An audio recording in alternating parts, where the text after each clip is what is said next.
friends, I'm Shweta Bala and welcome you all to my channel as Bala Tutorial, one-stop solution for all life science examination.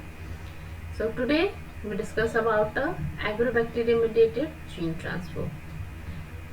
Agrobacterium is very important topic for CSI net point of view because from this topic each and every year there one or two questions are definitely asked. So friends, this is really a very important topic, okay, and it is one of the important gene transfer medium in the plants. So this is a important method for the development of transgenic plants, okay. So those who do not watch my transgenic plant video, I refer you to please watch that video. It will clear concept about the gene transfer and the development of transgenic plants, okay. So before starting the video, I request those who are new on my channel, please subscribe my channel and don't forget to hit the bell icon so that you get the latest updates and notifications of my videos and lectures. Friends, if you like my video, please like and share with your friends also so that they also get benefit from my videos. Okay, so let's start the lesson. Agrobacterium mediated gene transfer. Okay, so first of all we discuss some introduction about the agrobacterium. Agrobacterium are also known as natural plant genetic engineer. Why they are called plant genetic engineer? So to know this, you have to watch my video till the end. So stay tuned with me and watch the video till the end. Then you get the lots of interesting fact about the agrobacterium. Okay. So agrobacterium are basically a soil-borne gram-negative bacterium, and they are rod-shaped and motile bacteria. They are belong from the family of Rhizobiaceae. There are many species of the agrobacterium, but the two main species of agrobacterium about which we study, and they are Agrobacterium tumefaciens or A. tumefaciens and A. rhizogenus. A. tumefaciens causes crown gall disease, whereas A. rhizogenus causes hairy root disease in the plants. Okay. Now let's see some history. So Smith and Townsend in 1907 first said that the bacterium causes crown gall disease is agrobacteria. Okay. After that, in 1958, Brown and Stonier proposed that not the whole bacteria but the some part of it causes the disease. After that, in 1974, Jeneth et al. Noted that the Agrobacterium tumefaciens is a virulent strain. It means that it is able to cause disease in the plants. Okay. Schleiden et al. In 1977, they reported that TI and RI plasmids transfer to the plant and then they causing diseases. Okay, so this is all about the history. Now let's know how A. tumefaciens causes crown gall disease in the plants. So A. tumefaciens does not itself go and infect the plant. Instead of that, when the plant get wounded or damaged, then this wound or damaged plant tissue itself induces the tumefaciens to infect them, and after the infection it causes the tumor or the crown gall in plants. Okay, how this happen? So when the plant get the wounded, it starts secreting some phenolic compounds like acetosyringeone and hydroxyacetosyringeones. Okay, so these phenolic compounds are basically secreted from the dicot plants. So the agrobacterium infects only dicot plants, not monocot plants. Okay, so what happened when these phenolic compounds are secreted from the plant? This phenolic compound send a chemical message to the bacterium. Oh, there is some wounded plant is nearby you, and after that the bacterium are get facilitated to enter into the plant cell. okay, or the plant tissue, where it goes and causes a formation of crown gall or the tumor. So how this crown gall is formed? So when the bacterium releases its Ti plasmid or the tumor inducing plasmid into the plant cell, or we can say that the segment of Ti plasmid, which is called as a tDNA or the transfer DNA, is transferred into the plant cell from the bacterium, and when they get integrated in the plant genome, then only they cause the formation of tumor. Okay, so the crown gall disease is a naturally evolved genetic engineering process. Okay, so this disease is itself a result of genetic engineering process. How? So here what happened? The tumor formation is occur due to the genes present in the tDNA, and when these tDNA gene go and get integrated in the plant cell, then it modified the plant genome and use the plant machinery to produce its genome. Okay, so here what happened? The bacterium start using plant machinery to transcribe its own gene. Okay, so in this way it get genetically engineered the plant cells. Okay, so as a result of that the tumor get formed and this crown gall disease is occurred. Now what is the organization of Ti plasmid? So Ti plasmid is basically an independently replicating circular DNA molecule which is about 200 kb in a size. Okay, so it have mainly three regions. First is tDNA region, second is virulence region, and third is opine catabolism region. So one by one we see all these regions. So first we know what is the tDNA or the transfer DNA. Okay, so tDNA carries the gene for the biosynthesis of auxin, cytokinin and opine, and they are flanked by the left and right borders.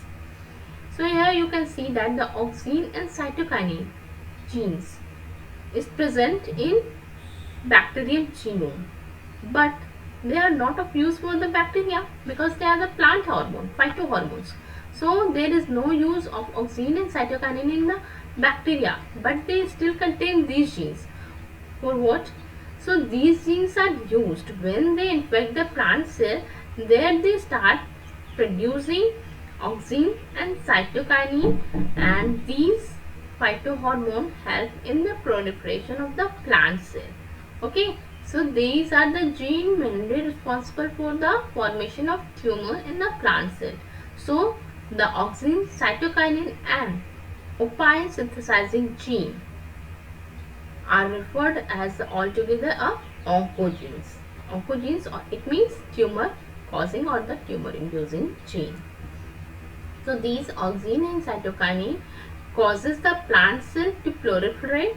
Okay, and from the formation of gall is induces, and opine or agropine are utilized by the ATM fission as a source of carbon and the energy. Okay, now second is the virulent gene. So these genes are responsible for the transfer of tDNA from the bacterium to the plant genome. So there are a set of genes present in a bacterium which are called as a virulent gene. Here is a list of these vir genes, and a function of these genes also is mentioned here. So vir A, it senses the presence of acetylsalicylate or the phenolic compound in a soil. Vir G is a transcriptional activator of Virbox. Vir B, it forms the conjugational pore between the plant cell and the bacteria. Vir D1, it is the essential for the cleavage of supercoiled stranded substrate. Vir A, it is responsible for the gene transfer protein. Vir C, it helps in a DNA transfer. Friends, Vir E is basically act as a seal for the tDNA. It protects the tDNA in plant cell from the nucleases so that they can easily get incorporated into the plant genome. When the tDNA induced into the plant cytoplasm, there are a lot of nucleases are present, and these, if it is not shielded, then these nucleases dissolve the tDNA. Okay, so from the protection from, so for the protection from these nucleases, the tDNA is shielded or the covered by the Vir-E proteins. Okay, with B11 is responsible for the ATPase activity, and it provides energy for the DNA. And one more Vir gene is Vir-Ag, but its activity is still unknown. Okay. Now third region is the opine catabolism region. So this region codes for the protein which is involved in the uptake and metabolism of the opines. Okay. Apart from these three major regions, there are also some regions like ORI, or the origin of replication, which is responsible for the DNA replication, which permits the TI plasmid to be stably maintained in a tumefacials. Okay. Now how the tDNA get transferred and get integrated in the plant cell, how all this happened. So what happened when any plant get wounded? It start producing phenolic compounds like acetosyringone and hydroxyacetosyringone. Okay. So what happened when these phenolic compounds are produced? These compounds sending chemical message, or these phenolic compounds act as a chemical messenger for the agrobacterium, and these phenolic compound activates the Vir-A protein, okay, or a Vir-A receptor, and after receiving a signal of this phenolic compound, Vir-A activates, and after activating the Vir-A, the Vir-A activate one another protein present in a bacterium is a Vir gene. Okay, so it activates the Vir gene protein. After the activating, and how this Vir gene is activating, this Vir gene is get phosphorylated and then it activated, and what its function? So after activation, this Vir gene act on the Vir genes. Okay, so it stimulates the Vir gene for the production of different proteins which helpful in the transfer of tDNA. So it induces the formation of Vir-D, or we can say Vir-D1 and Vir-D2 proteins. Okay. Now these Vir-D1 and Vir-D2 protein go and get attached to the left and right border of the tDNA. Okay. So here the D1 and D2 get attached to the tDNA and start synthesizing a single-stranded tDNA segment. After the synthesis of single-stranded tDNA segment, another protein which is a Vir-B protein start forming a conjugational pore between the plant and the bacterium.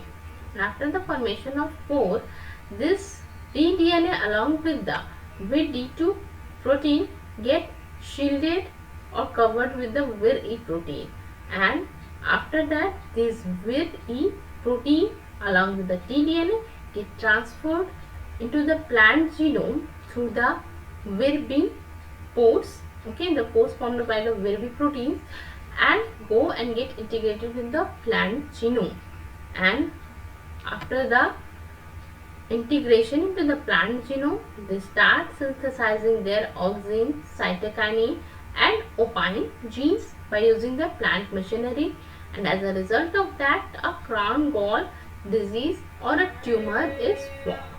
Okay, so that's all about the infection, how the crown gall disease is occurred in plant cell.